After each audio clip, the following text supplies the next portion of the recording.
Welcome to Varn Blog. And we've been talking this week about strategy and complexity.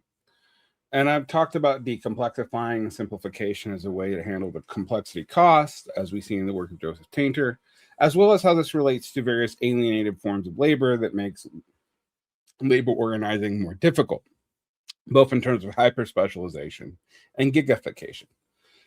That's the past 3 episodes. I even talked about using principles from simplifying software development to start thinking about simplifying labor organizing.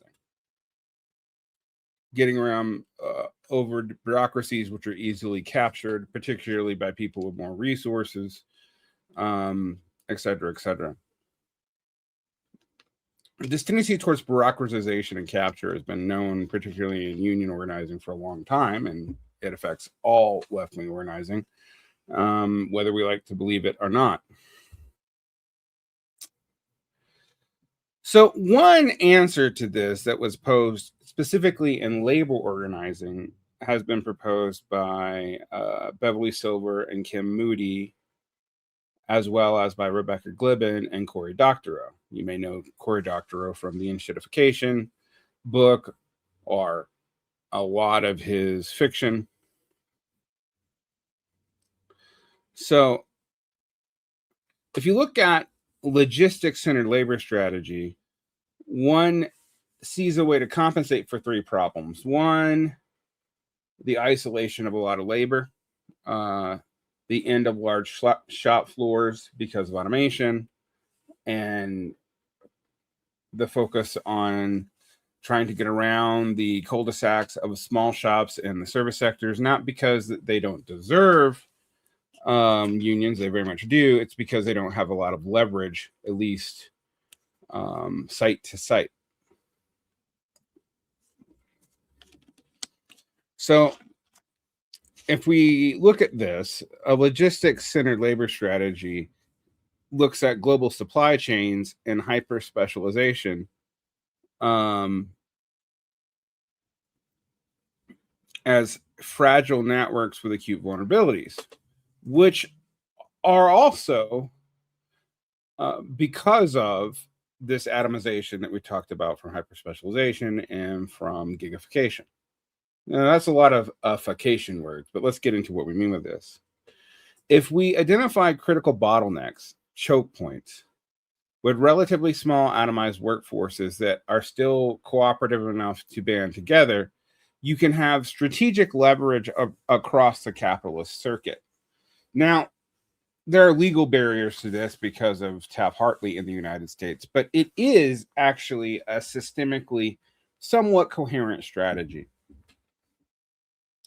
In the classical Marxist political economy, the circuit of capital, or the circuit of capital and markets, is M to C to M prime, which is fundamentally the velocity of exploitation and turnover. Under modern just-in-time production and lean production regimes, you have a bunch of new issues. One, warehouses are replaced by goods in motion. Trucks, container ships, air freights. The M to MC prime is still operational. Now,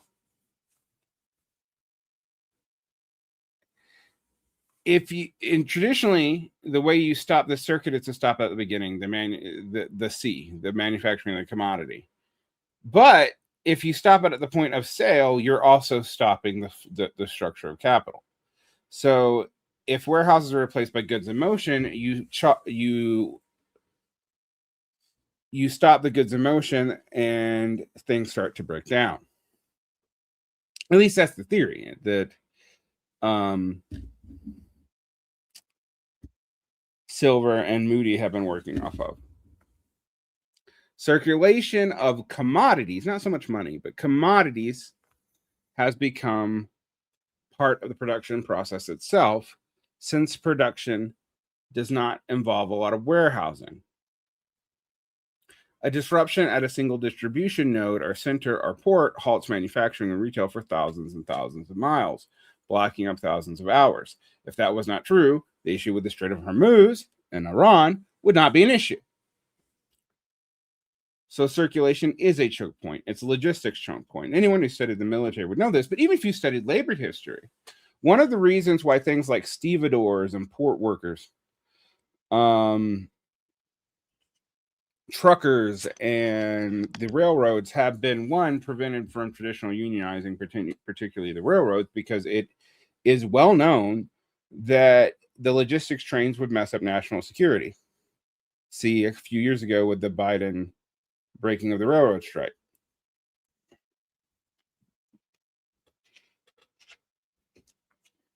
But two, this is more true when there's not massive warehouse stores. So instead of blocking the sea from being produced, you block the sea from going out, and you're still breaking the cycle of production, right? But hyper-specialization fragments workers into macro tasks, so it also creates the irreducible technical and geographic dependencies, which is something you can leverage. The hyper-specialization, which alienates workers from each other, also means that choke points are more spread throughout the system, and it's easy for labor movements, if they're smart, to cause cascade failure, particularly if they're not worried about breaking laws about coordination. Choke points emerge where traffic, data, or energy concentrates through a narrow opening, and that narrow opening can be closed by labor actions. So we think about this in a couple of ways. You can think about this in spatial nodes like deep water ports, interstate corridors like the Inland Empire of California, maritime straits like the Strait of Hormuz, Strait of Oman, freight rail switches, all those places. You can think about infrastructure nodes, which is Amazon fulfillment centers, regional parcel hubs, cold storage logistics. This is one of the reasons why the Teamsters, regardless of their politics, is still a more powerful union than a lot of the other manufacturing unions. Whether we like it or not, it is the case. And then there's the digital forms of this. Data centers, subsea fiber landing sites, single vendor cloud regions, automated warehouse routing clusters.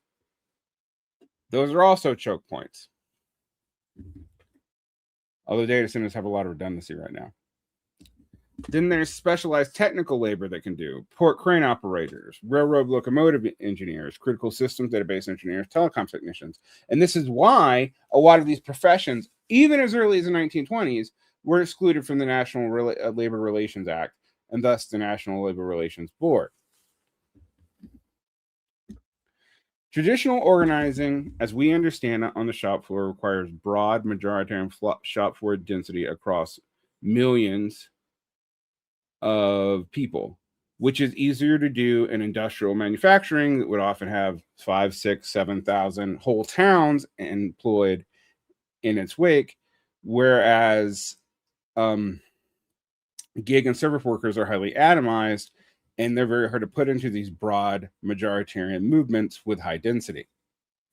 Choke points replace the requirement for universal numerical density with tactical position and operational power.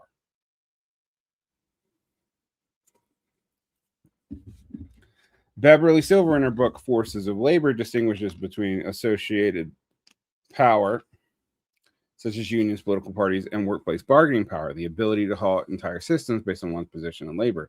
These actually aren't the same thing, despite union talk usually conflates the two. Logistics maximizes workplace bargaining power even when associational power is low, and we have low union density right now. Synchronizing fragmented sectors should be one of the goals of the labor movement. An atomized Amazon delivery driver has minimal bargaining power alone or even in their single site hub. But if you have multiple inbound sorting facilities halting work, thousands of downstream distribution stations and thousands of atomized delivery vans run out of packages within hours. Organizing the hub empowers the spokes. And that's something that Silver really points out, as does Kim Moody. Tech platforms like Uber, DoorDash, and Amazon present themselves as ethereal, decentralized cloud systems. But cloud systems have physical systems, highly centralized, usually in data centers, that operate them. A choke point analysis reveals the absolute dependence on physical asset, server farms, fuel supply lines, fleet maintenance hubs, airport cargo ramps, those sorts of things. Those are things you really need to look at. To make logistics strategy politically transformative, though, rather than purely economic, labor organizing has to move from a single employer unionism to corridor organizing. Now, in Europe, this is already handled by sectional bargaining, which deals with multiple firms at a time. But we don't do sectional bargaining in America. That was all but foreclosed by Taft-Hartley in 1952. So demanding contracts that link upstream warehouse workers, long-haul truckers, and downstream gig drivers under common expiration dates and solidarity strike clauses could work. The problem is solidarity strikes are illegal in the United States. A coordinated targeted slowdowns of critical data input, such as deliberately pacing during a barcode scanning, inventory check-ins, or package sorting slowdowns, can break automated predictive routing algorithms. Because logistic nodes such as ports, mega warehouses, and rail yards concentrate pollution, diesel, particulate emission, and traffic in working-class neighborhoods, labor alliances directly integrate with tenants' environmental justice groups can fight the logistics sprawl, kind of like what you're seeing with data centers, but applied to other things that have environmental offsets.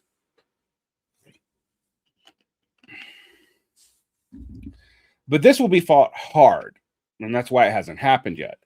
Furthermore, we don't quite know how easily it is to organize these fields, because while the Teamsters are very successful, truckers are notoriously hard to get to coordinate with other kinds of workers. Why? Because they primarily work alone, and what happens downstream in manufacturing can actually prevent them from getting work. And conversely, they're easy to have bad faith elements in because they're so atomized.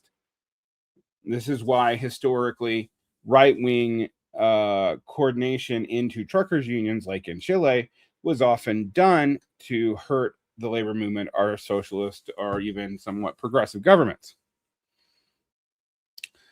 There are limits here too that we have to deal with. One, governments routinely invoke national security or emergency powers to ban strikes in choke point sectors and also keep choke point sectors from being covered under normal labor law.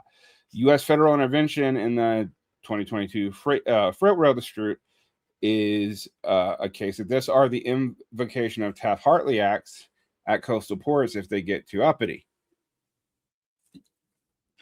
Capital also pours billions into automating container terminals, robotic sorting facilities, and autonomous freight trucks, specifically to eliminate human agency at bottleneck nodes. So even though it's much harder to do, logistics tends to require people in ways even manufacturing does not require the same amount of people. They are intensely focused on making sure those areas get automated as best they can for obvious reasons. Furthermore, if these disruptions started to happen on the regular, you could hedge against these disruptions to build with multi-routing algorithms and secondary hub networks. Right now, you don't see a lot of that because it's too expensive. And Capital right now is doing a lot of things that don't make a lot of logistical sense. They're overproducing in subsectors and underproducing in another. See the overproduction of AI data centers because we're basically trying to see who's going to win out on the monopoly when the market shrinks.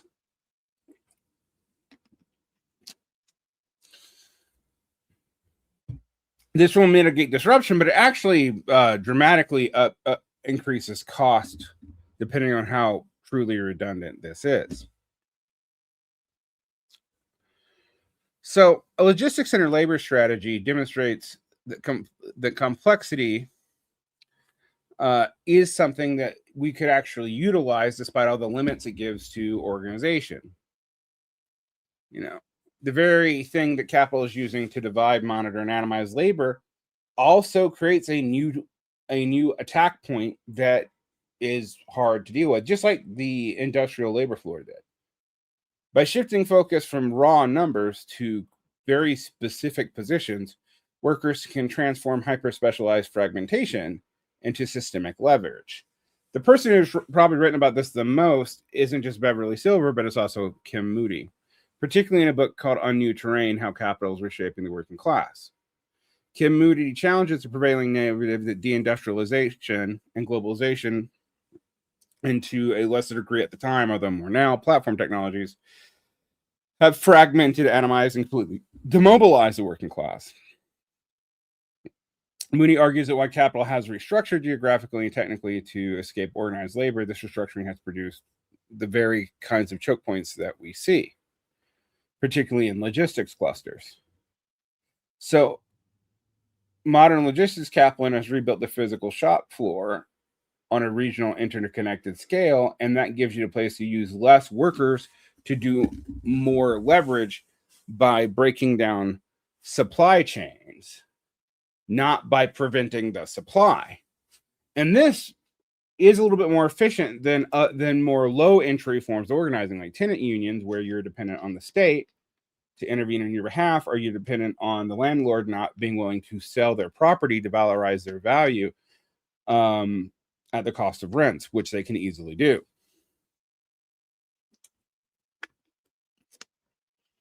In On New Terrain, Kim Moody traces the transition from classical manufacturing to just-in-time supply chains, which force capital to solve massive geographic contradictions. Manufacturing and warehousing could simply not disperse indefinitely to the low-range peripheries outside of the United States, because you needed those warehouses in the areas of delivery for a variety of reasons, including taxes, including tariffs, including logistics trains, etc. And that meant logistics was subject to the same kind of labor cost inflation that the service sector is. And I know that surprises people, but service sector stuff like education, healthcare, etc., have always been inflating. It's only now that that inflation is now spread to commodity production.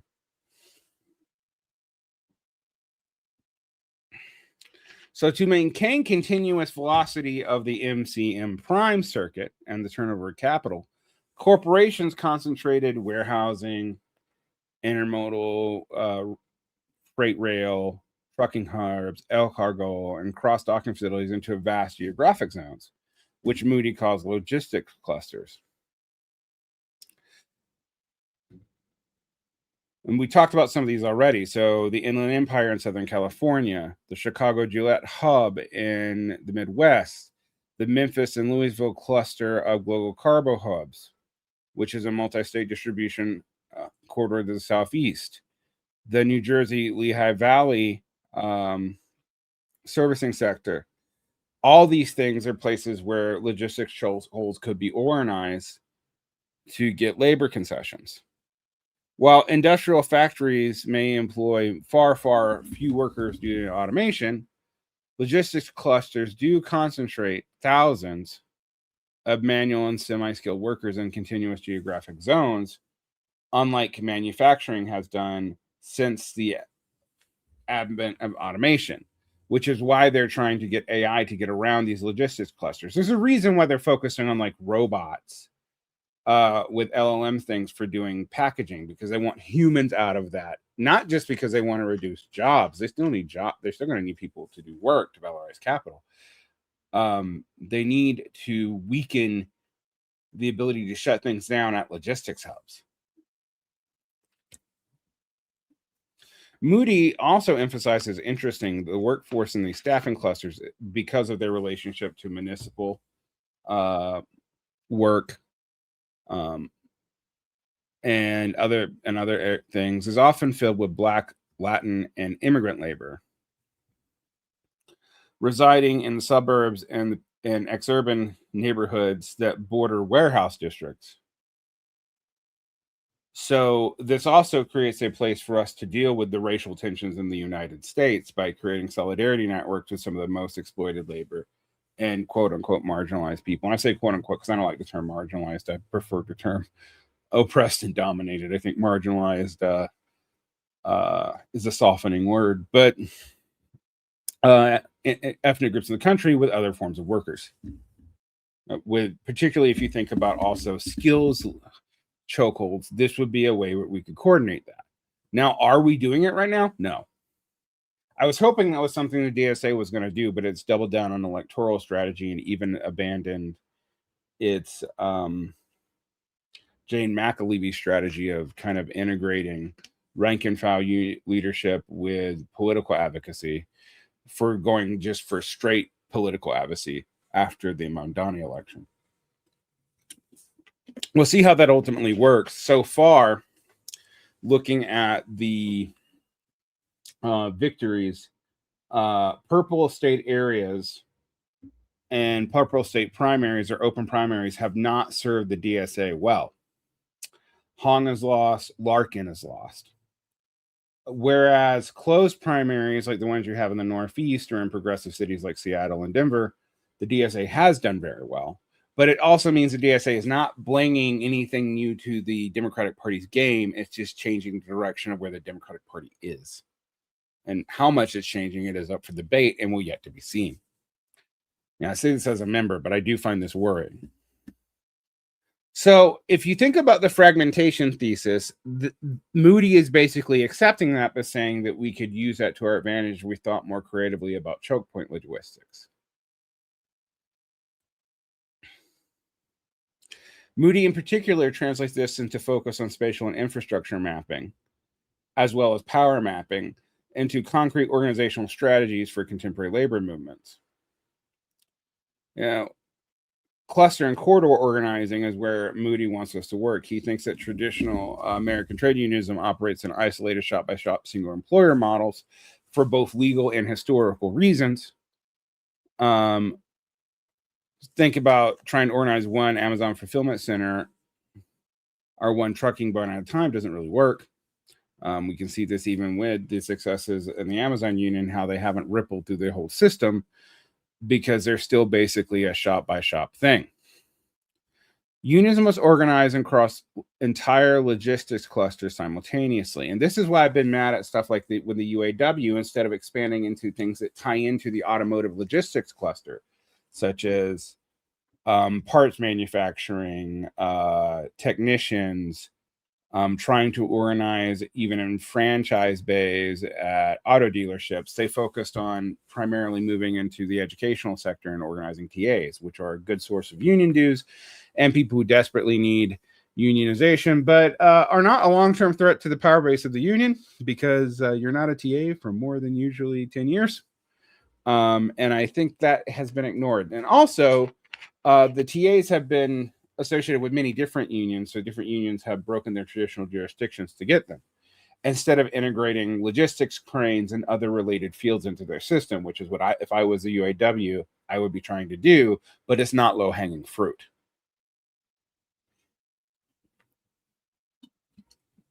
Organizing specific transit arteries, such as the I-80 corridor, the I-5 corridor, those are the two coastal corridors, by the way. I've driven all the way up both. Could be really useful. Because logistics clusters dominate geographic, economic, and environmental landscapes in an entire metropolitan region, this actually also gives us ways to make ties to labor movements into other things. One, logistics clusters impose some of the most heavy environmental costs on the surrounding working class communities. And AI data centers have made the tech end of these logistics clusters, these hyperscale data centers, do this because they're now doing it in places that are closer to suburban, more white areas. So what, as I always say, what happens to Black and brown people will eventually happen to poor and then middle class and then upper middle class whites.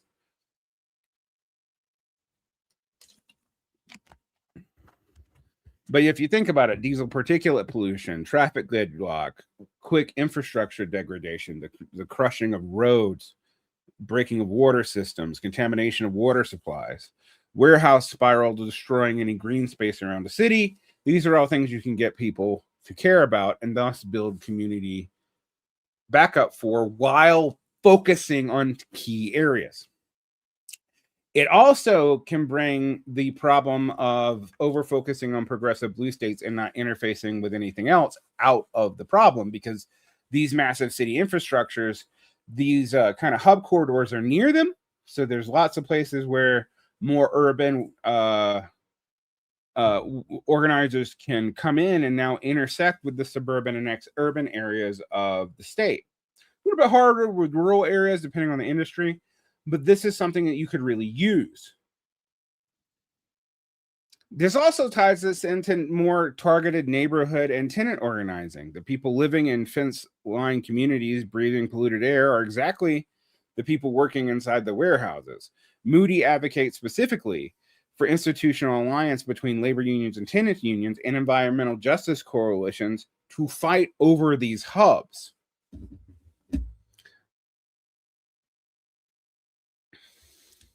Another thing Moody argues that has become a keyword, and you see this in the work of Joe Burns and Jane McAlevey, although they all mean something very different by it, and that's something I've talked about before on diving into the wreckage a few years ago, but I'll bring it up again. Moody argues that official union bureaucracy is structurally ill-equipped to wage cluster-level battles because of the legal risk aversion of coordination under Taft-Hartley, the staff-heavy organizing models that most of these professional unions use, which make the nimbleness you need to really do this a lot harder, and over-reliance on the National Labor Relations Board, even though the National Labor Relations Board only governs about 40% of unions.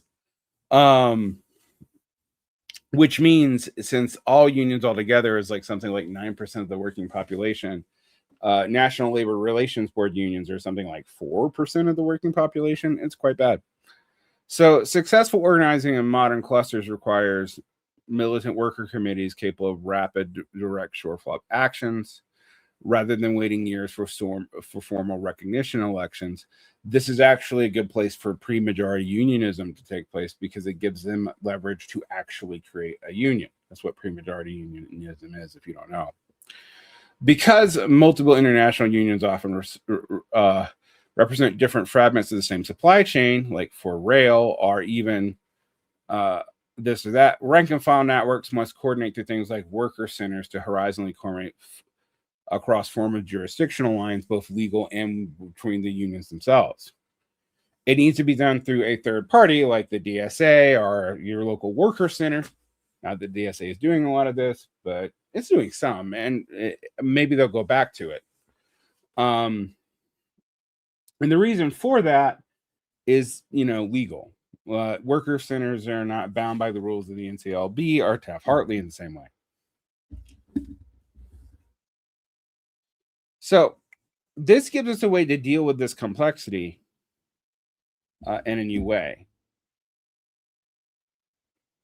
But I want to talk about some problems with this because I don't want to leave anything too easy. I'm not here to offer you pipe dreams. We're here to do real strategic analysis.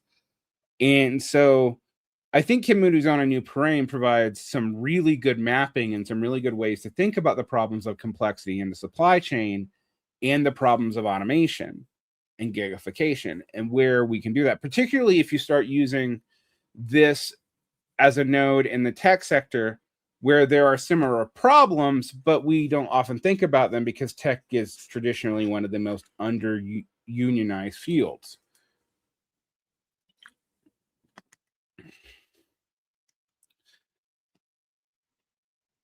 But if we look at, Joseph Tainter's complexity thesis again and his use of marginal returns and ecological thinking, we see some critical blind spots.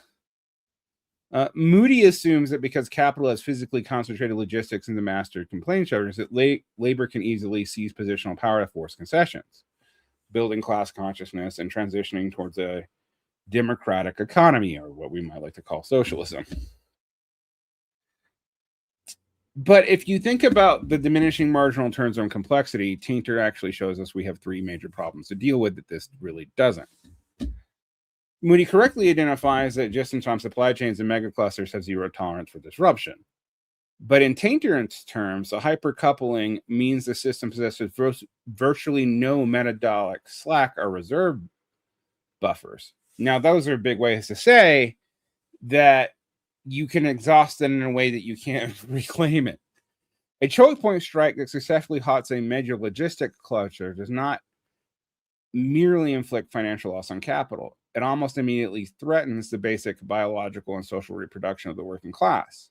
So without having massive reserves to offset this disruption downstream, which is why you need coordination, and this is something to think about, you're disrupting food distribution, water treatment, and chemicals, and it will turn other parts of the working class against itself.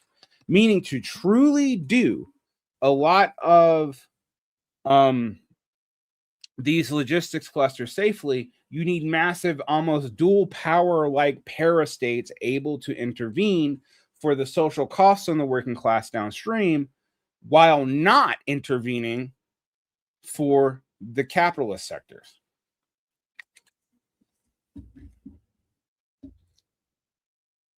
Another thing you have to deal with is strategic deadlock. In early industrial eras, a localized steel or auto strike could last for months without collapsing the broader social fabric. But in a JTI regime, a total logistics shutdown would trigger systemic crisis within days. And that's the point, right? But this is also why people are hesitant to do it.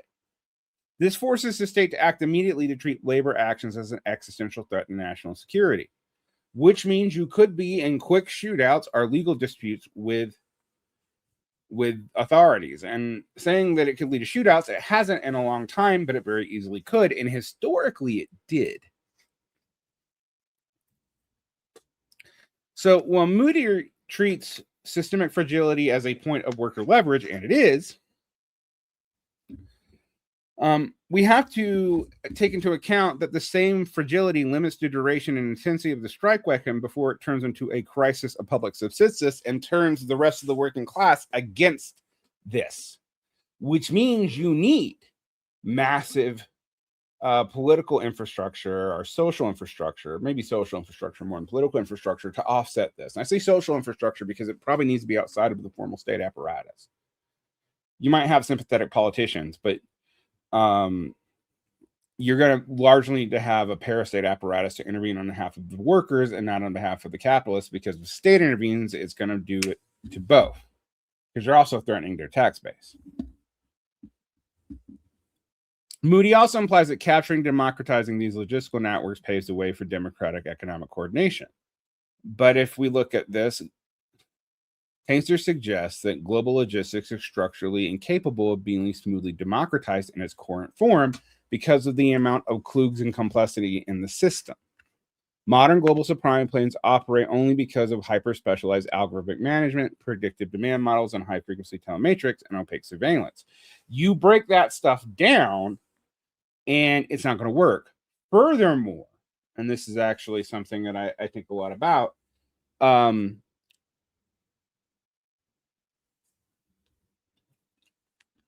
these are not things that workers are going to want to be maintained. When you know, like you might want, like, a friend of the show, Jay, who may actually say that, like, yeah, AI is good because it reduces the amount of work, and I might even agree with them. Having opaque surveillance is not something workers are going to do to themselves. If workers take democratic control of a multi-billion-dollar logistics cluster, they do not just inherit a simple modular network to run easily. They inherit a system that consumes an immense amount of energy, surplus capital, and cognitive overhead simply to manage the coordination tax, routing millions of microdependencies across a fragmented international supply chain to work. They're going to want to get rid of that coordination tax, but in doing so, they're also going to break a lot of these systems.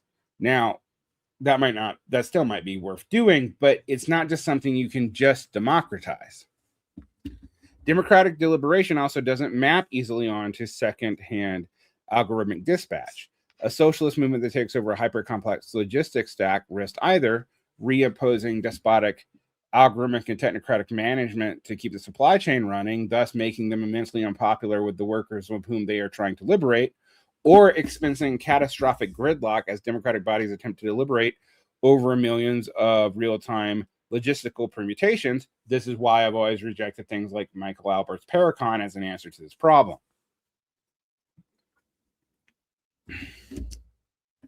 Moody also argues that capital is physically anchored to these clusters because of fixed capital investment, ports, rails, mega warehouses, data centers, and cannot easily run away. And this is true in the short term, but it's not necessarily true in the long term. And here's why, and this is where things get a little bit dicey. Capital can double down on complexity to bypass all the choke points. Capital can invest heavily in redundant systems, even if it's expensive for it to do so. And in fact, we know they do this. We've seen this happen. 2, while automation is expensive and yields diminishing operational terms, capital willingly incurs a complexity tax specifically to eliminate human choke points to reatomize the workforce if you don't do this quickly. So if you give them time to respond technologically like they did in the tech sector, one of the reasons why the tech sector was not heavily unionized is because they were a choke point that capital kept at bay by basically buying off. You see this with miners and stuff too. Like there's only so many places you can mine. So if the miners in an area get really upset, they have a lot more leverage than Walmart workers. But when they do have leverage, you better believe that capitalists want to reduce that leverage as much as they can.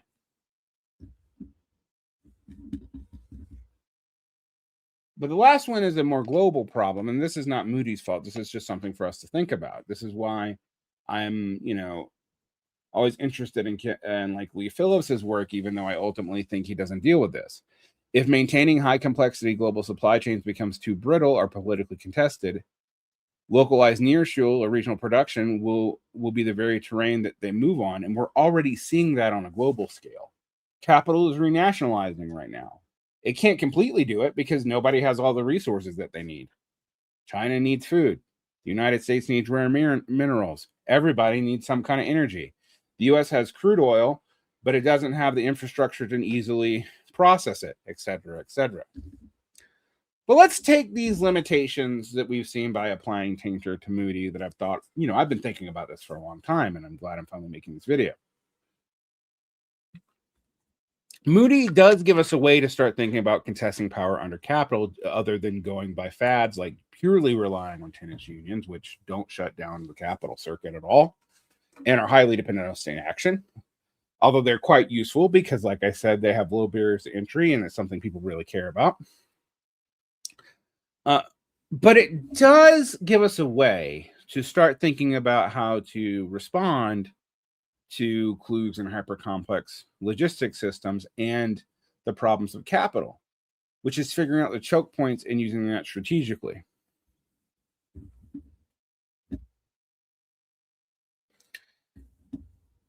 Positional power of logistics will rend immediate material demands, build class solidarity, and halt capitalist labor discipline. But that's got to be built into a longer-term strategy that these labor strategies don't provide us. To use political power to intentionally decomplexify as well as get rid of the various classes, decoupling basically human survival from a bitter, overextended grid, and rebuilding resilient, modular, human-scale productive systems is going to be important, even if we do it in a centralized manner. And that is where we really need to start thinking. And that is the last of this 4-part series.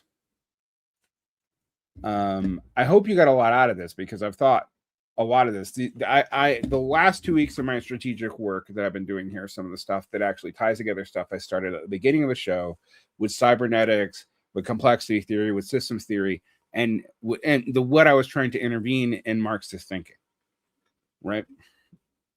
People bring in all kinds of stuff to Marxism, Freudianism, Lacanian psychoanalysis,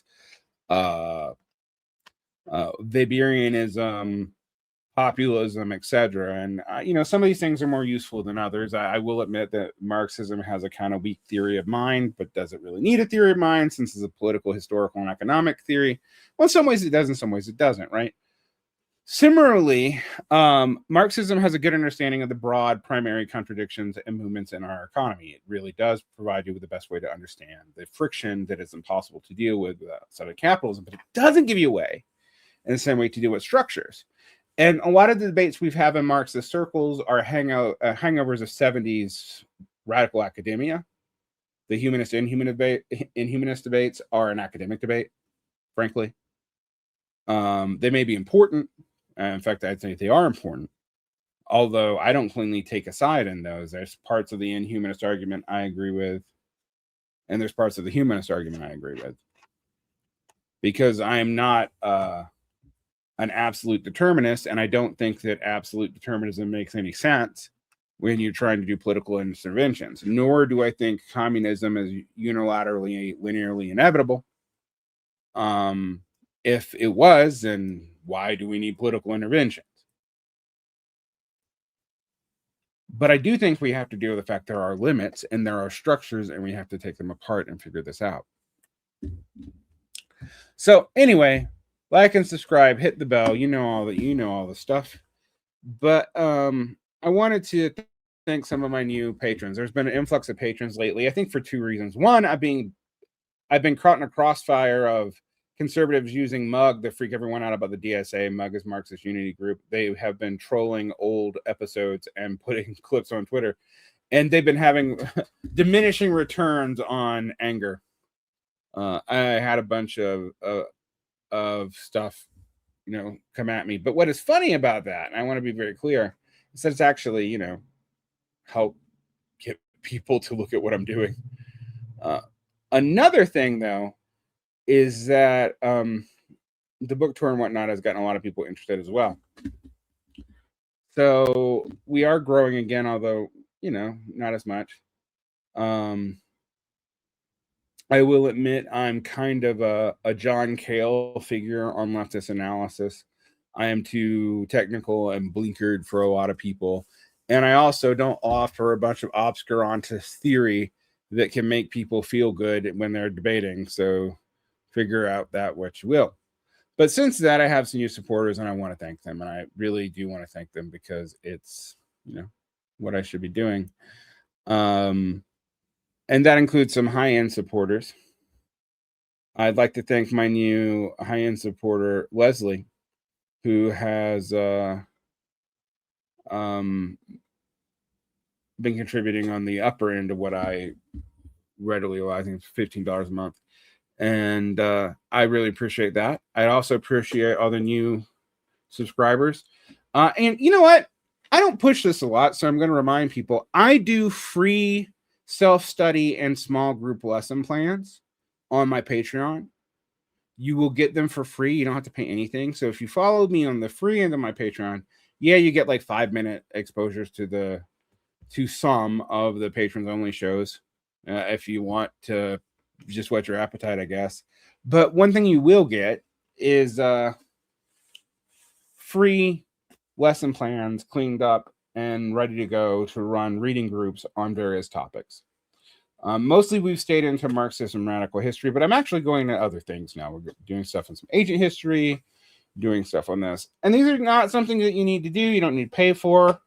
I see this as a public service I do as an educational mention. And I hope some of you utilize it and actually run groups off of this. If you want to teach it, that's fine. Just say that I contributed to your lesson somewhere, and I'll be happy with that. And also, how am I going to know?